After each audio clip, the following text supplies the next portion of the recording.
I've been rewatching Pulp Fiction again, and I cannot shake this theory. Not because it's wild, but because it might actually make more sense than what we've believed for decades. Vincent Vega's real job that night wasn't to entertain Mia Wallace, it was to eliminate her.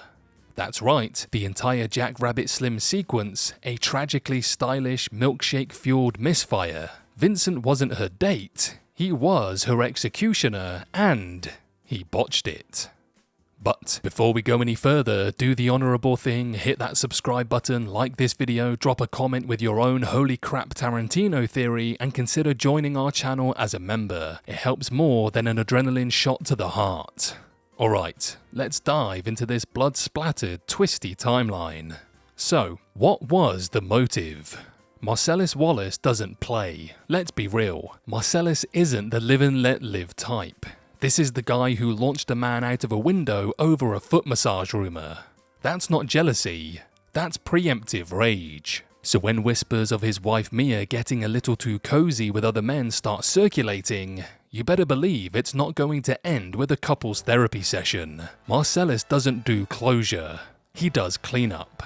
And let's not forget how Mia handles the rumour. She doesn't deny it, she laughs it off. That smug, unbothered smirk, that's a smirk of someone who's either too cool to care or knows she's got Marcellus wrapped around her little finger. But what if Marcellus finally decided she's a liability and liabilities get handled? Enter Vincent. But there was a miscommunication, and here's where things go sideways. Marcellus tells Vincent, fresh off the plane from Amsterdam, take Mia out. And Vincent, jet-lagged, high and chronically overconfident, thinks this means wine and dine. Meanwhile, Jules, who's seen enough carnage to write a cookbook, hears this and immediately pantomimes a finger gun to the temple. He gets it, but Vincent thinks he's on a date. This isn't just misinterpretation, this is vintage Vincent. This guy doesn't ask questions, he forgets his gun, he talks back to the wolf, he lets Butch's Pop-Tart become his obituary. Vincent is what happens when you put an ego in a suit and give it a gun. So yeah, him misunderstanding a euphemism from Marcellus tracks perfectly. But Mia was never nervous, and that's the problem. Mia isn't remotely suspicious, she's relaxed, she's playful, she's doing blow and playing DJ. That tells us one thing.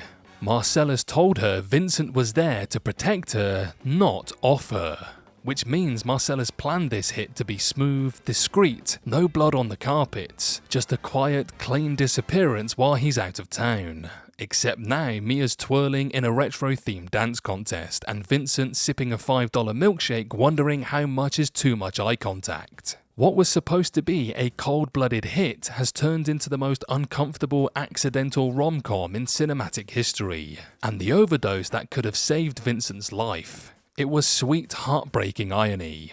Mia's overdose should have been the perfect accidental death. All Vincent had to do was nothing. Let her go into the good night, no questions, no cleanup, just tragic timing, but no. He panics, drives like a maniac, and slams an adrenaline needle into her chest like he's playing Operation on Nightmare Mode. He saves her, and dooms himself.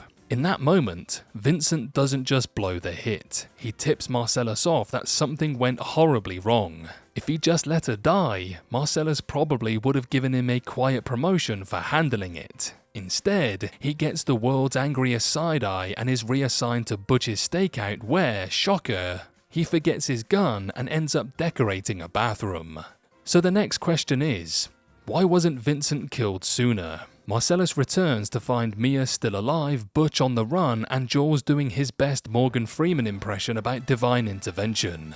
The whole operation is falling apart. He doesn't have time to babysit Vincent's mess. Maybe he scolds him, maybe he plans to deal with him later. Either way, karma handles it first, with Butch, a bathroom, and a big shiny gun. It's poetic. The hitman sent to kill ends up dying because he couldn't follow through on an unspoken order.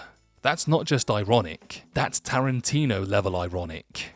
So, is this a theory too good to ignore? Marcellus didn't want Vincent to babysit Mia, he wanted her gone. Vincent misunderstood the order, Mia lived, and Vincent's punishment wasn't immediate death, it was the slow, humiliating slide from trusted hitman to cannon fodder. And when his number finally came up, it wasn't glory or redemption, it was a silencer to the chest while he was reading Modesty Blaze on the John. It flips the entire narrative on its head.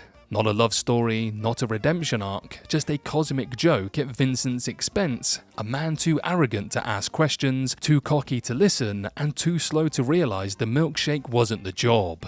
It was the mistake. What do you think? Is this the best theory never filmed, or am I just as clueless as Vincent? Sound off in the comments, and remember, when a mob boss says take her out, maybe clarify if it's steak or cyanide.